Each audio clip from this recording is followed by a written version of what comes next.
The king. The doctor reached up and gently pushed the gun away from his ear.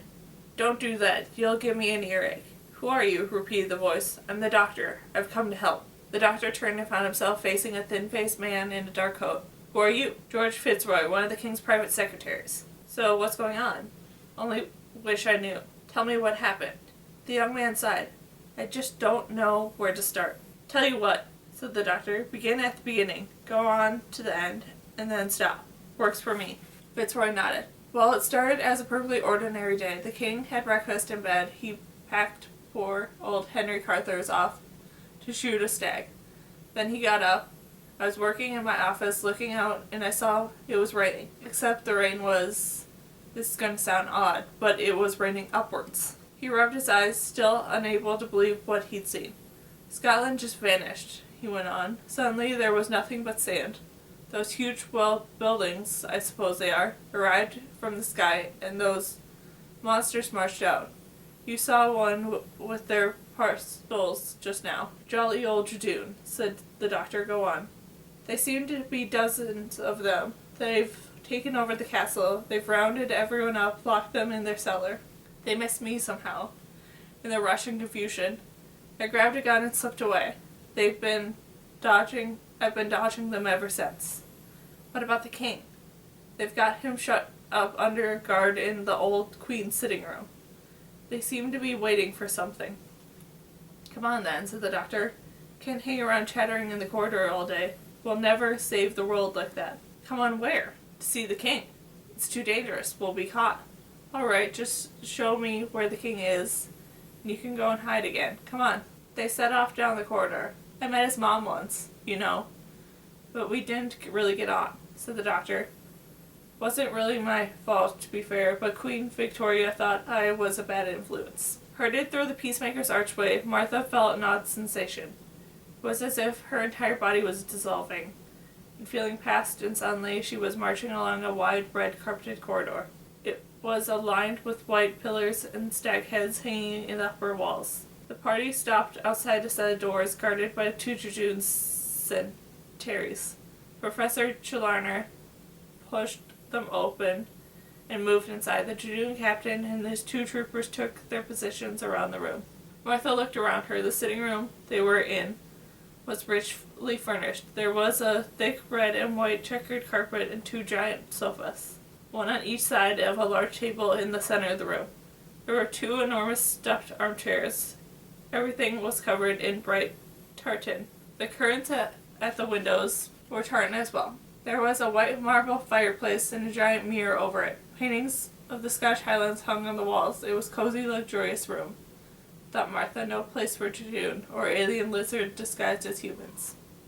Seated on one of the armchairs was a very large gentleman with a heavy mustache. He wore a Harris tweed sports jacket and waistcoat, and a kilt. He was smoking an enormous cigar, and he looked calm and rather bored. Professor Challoner stepped forward and bowed. Your Majesty. The king glared briefly at the professor and ignored him.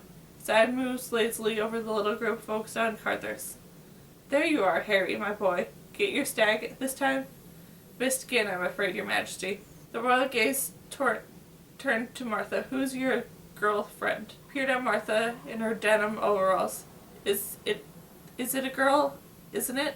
Despite this circumstances, Carruthers smiled. The old boy was on good form. Very much so, Your Majesty. Allow me to present Miss Martha Jones. She made me miss my stag. Don't blame you, said the king promptly. A pretty girl like that is worth missing any number of stags.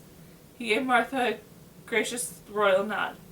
How do you do, my dear? Martha felt she couldn't curtsy in overalls, or so she bowed. I'm good, thank you, Your Majesty. Sorry about the clothes. I didn't know I was coming, and there was no time to change. I've had rather a busy day. Me too, my dear, said the king. Me too. Professor Challoner seemed to feel he was being left out of things. Forgive me, Your Majesty, but I must insist on your attention. I've come here on great matter of urgency. The king looked bored. Still here, are you? Get on with it, then. My name is Professor Challoner, and if you will kindly pay close attention, Your Majesty, it will give me great pleasure to explain my master plan. Then there was a noise outside the open door and a familiar voice. Out of my way, said Terry. Hang on a moment. A master plan, eh? Now that's something I've got to hear. I love a good master plan. They're such fun. The doctor strode confidently into the room. Doctor, cried Martha joyfully. The doctor bowed low to the king and gave his other friendly nod. Your Majesty, Martha, Captain Carthurs. Another friend of yours, Carthurs, the king asked. You seem to be keeping the strangest company these days. I'm sorry, Your Majesty, but I can vouch for the doctor, Carthur said. What are you doing here? Martha asked the doctor. Later, the doctor said. You mustn't interrupt the professor, especially not now. I've been vouched for. Carry on, Professor. I do love a good master plan. Heard a few master plans in my time, mind you. Genghis Khan was a good one. Napoleon, well, not that good, perhaps. And the Daleks brought out a new master plan every week, though they never really worked out either. Now come to think of it, who the devil are you, sir? Trelawney demanded. I'm the doctor, don't worry about me, just carry on. Trelawney gave him an angry glare and prepared to speak. But before he could get a word out, the doctor said hopefully, Have you got a slide projector, a pie chart? Nothing like a good pie chart. Be silent, whoever you are, said Trelawney angrily, or I will have you silenced. He drew a deep breath and started again. Your Majesty, you are the ruler of the greatest empire since the Romans, an empire upon which the sun never sets. Well aware of that, grunted the king. Think we're ahead of the Romans, actually. He smoothed out his mustache. But I can offer you more, said Trelawney dramatically. I can make you emperor of the world.